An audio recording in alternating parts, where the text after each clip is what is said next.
Hello दोस्तों, नमस्कार। मैं हूं रोशन और आप देख रहे हैं टीएमआर संस्कृति विद्यापीठ। आज से हम लोग एक्सरसाइज 8.1 का सॉल्यूशन देखेंगे। इसके पहले हम लोग त्रिकोणमिति के जितने भी फॉर्मूला थे उन सब का रिवाइज कर लिया था। ठीक है, तो आज से हम लोग चैप्टर शुरू कर रहे हैं जो कि एनसीईआरटी है क्लास 10th का। तो सबसे पहला क्वेश्चन है 8.1 का पहला क्वेश्चन कि त्रिभुज एबीसी में जिसका कोण बी समकोण है। समकोण बोले तो 90 डिग्री है। AB का मान 24 सेंटीमीटर और BC का मान 7 सेंटीमीटर है। तो निम्नलिखित का मान ज्ञात करें, जिसमें पहला है साइन ए कॉस ए, दूसरा है साइन सी कॉस सी। ठीक है, तो सबसे पहले कुछ भी हो जाए, सबसे पहले आप त्रिभुज बनाइए, समकोण त्रिभुज, है ना। सबसे पहले क्या करना है, समकोण त्रिभुज ज्ञात करना है, निकालना है। फिगर बनाना अनिवार्य है। अगर आपको फिगर समझ में आ गया तो मैथ भी आसानी से समझ में आ जाएगा। अब हम बी को समकोण बनाया जानबूझकर, क्योंकि बताया है कि बी को समकोण रखिए, तो इसलिए कोण भी क्या हो गया, समकोण हो गया। समकोण बोले तो 90 डिग्री। देखिए ए बी का मान दिया हुआ कितना, 24 सेंटीमीटर, 24 सेंटीमीटर, और बीसी का मान 7 सेंटीमीटर। हमको ये निकालना रह गया एसी, है ना। अगर हम, क्योंकि इसमें देखिए बता रहे हैं यहाँ ए है यहाँ सी है, तो कोण ए के लिए ए लंब हो जाएगा, कोण सी के लिए ए भी लंब हो जाएगा। होगा कि नहीं होगा।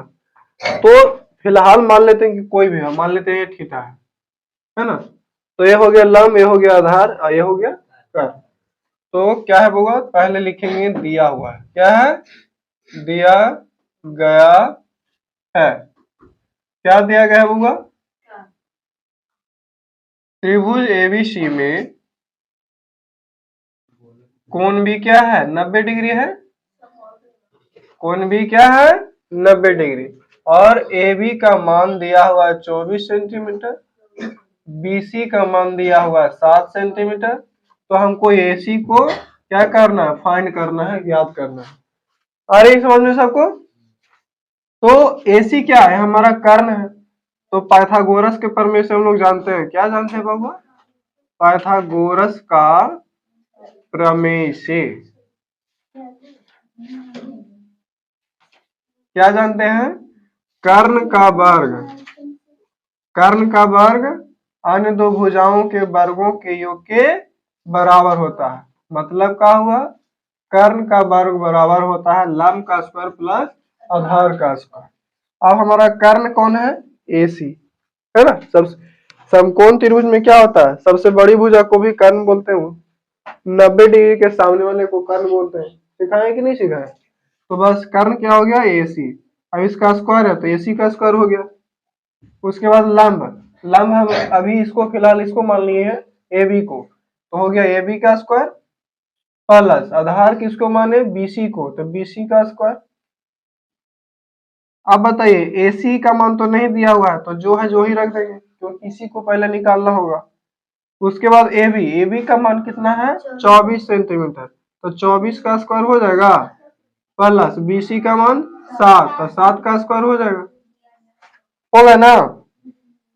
एसी स्क्वायर बराबर 24 का हो गया कितना, 576, 24 का स्क्वायर कितना, 576, 7 का 7 ठीक है। एसी का स्क्वायर 576 में 49 जोड़िए तो कितना होगा, 625।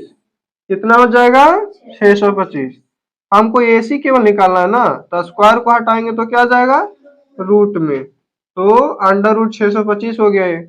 और 625 का वर्गमूल होता है 25, इसलिए हमारा एसी का मान आ गया 25 सेंटीमीटर। आगे समझ में। तो ये था हमारा ए बी बी सी, हमको निकालना था एसी, जो कि अभी अभी आए हैं 25 सेंटीमीटर। हमको तीनों जब मालूम है, कर्ण मालूम हो गया, लंब मालूम था और आधार भी मालूम था, तो जो जो चाहिए तो मिल गया। तो सबसे पहला क्वेश्चन देखेंगे। पहला क्वेश्चन में क्या पूछ रहा है, साइन ए और कॉस ए। मतलब क्या, कोण ए के लिए हमको देखना पड़ेगा, कोण ए के लिए, कोण ए के लिए क्या हो गया बउआ, पहले सब चीज इकट्ठा करो, औजार को पहले धार दो, तब जाके तलवार बन जाएगा अच्छा से, ठीक है। तो औजार पहले ढूंढेंगे कोची कोची लगेगा। हमारे लिए कोण ए के लिए कह रहा, तो इसको अभी ये ठीठा भी यहाँ तक भूल जाते हैं। ये रहा हमारा कोण। तो कोण ए के सामने वाला क्या हो गया, लंब हो गया BC। यहाँ के अनुसार लंब हमारा हो गया BC। क्या हो गया, BC हो गया। ब्रैकेट के अंदर कर देते हैं, लंब क्या हो गया BC, बोले तो 7 सेंटीमीटर। और वहीं ये जब लंब हो गया तो आधार हो गया, तो आधार का मान कितना हो गया, आधार का मान 24 सेंटीमीटर है ना। आधार को ये भी बोलेंगे, जो कि 24 सेंटीमीटर। अब कर्ण तो जिंदाबाद है, ये है कर्ण। कर्ण का मान AC का मान 25 सेंटीमीटर है कि नहीं है, कोई दिक्कत। अब आप बस वही मान निकाल दीजिए। साइन ए क्या है होगा, साइन ए। तो साइन ए यानी कि लंब बटा कर्ण होता है। फॉर्मूला पहले याद होनी चाहिए, लंब बटा कर्ण। लंब का मान कितना है, इसके अनुसार बोले तो BC बटा AB। AB नहीं होगा AC होगा, क्योंकि कर्ण है ना। BC बटा AC, तो BC का मान कितना 7 सेंटीमीटर और कर्ण का मान 25, यानी 7 बटा 25 हमारा आंसर हो जाएगा। कोई दिक्कत है। उसके बाद है cos A, तो cos थीटा बराबर क्या होता है, आधार बटा कर्ण। आधार बटा कर्ण हो गया बाबू। आधार का मान क्या होगा, जब ये लंब है तो ये आधार हो गया, तो AB हो गया। अब बटा AC, AB का मान कितना 24 सेंटीमीटर और AC का मान 25 सेंटीमीटर। अगर लास्ट में सेंटीमीटर लिख दें कोई दिक्कत नहीं है। अब दूसरा क्वेश्चन किसके लिए है, कोण C के लिए। कोण C के लिए अब यही कोण हम बदल रहे हैं, क्या कर रहे हैं, बदल दे रहे हैं। अब किसके लिए हो गया, C के लिए हो गया। तो कोण C के लिए लंब हो जाएगा AB ना, AB। लंब का मान क्या हो गया AB, और AB का मान कितना है 24 सेंटीमीटर। जब ये लंब तो बचा जो आधार, तो आधार का मान हमारा क्या हो जाएगा BC ना, तो BC बराबर हो गया 7 सेंटीमीटर। कर्ण का मान देखेंगे अब, तो कर्ण का मान क्या AC है, AC का मान कितना है होगा 25 सेंटीमीटर। सबसे पहले इकट्ठा करना कि कोची कोची हमारा जरूरत पड़ेगा, वो सब सामान ले लेते हैं। जैसे हमको कहीं बाहर जाना होता है तो रात को ही सब व्यवस्थित कर लेते हैं कि सुबह में ये सामान लेना है, पैक कर लो, ठीक है। तो वो पहले पैक कर लिए, अब जो भी जरूरत पड़ेगा वहां इस्तेमाल करेंगे। पहला क्या है साइन C, तो फिर वही होगा लंब बटा कर्ण।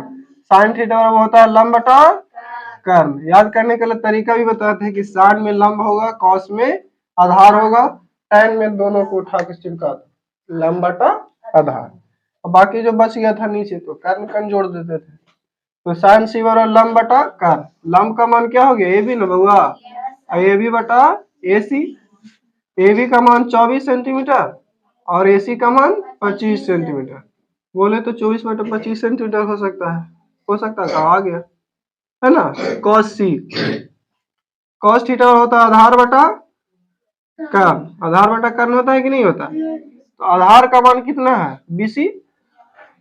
हमको यहाँ के अनुसार देखना होगा, आप डायरेक्ट भी लिख सकते हैं कि 7 है, और समझने के तौर पर अभी लिखते जाना बेहतर होगा।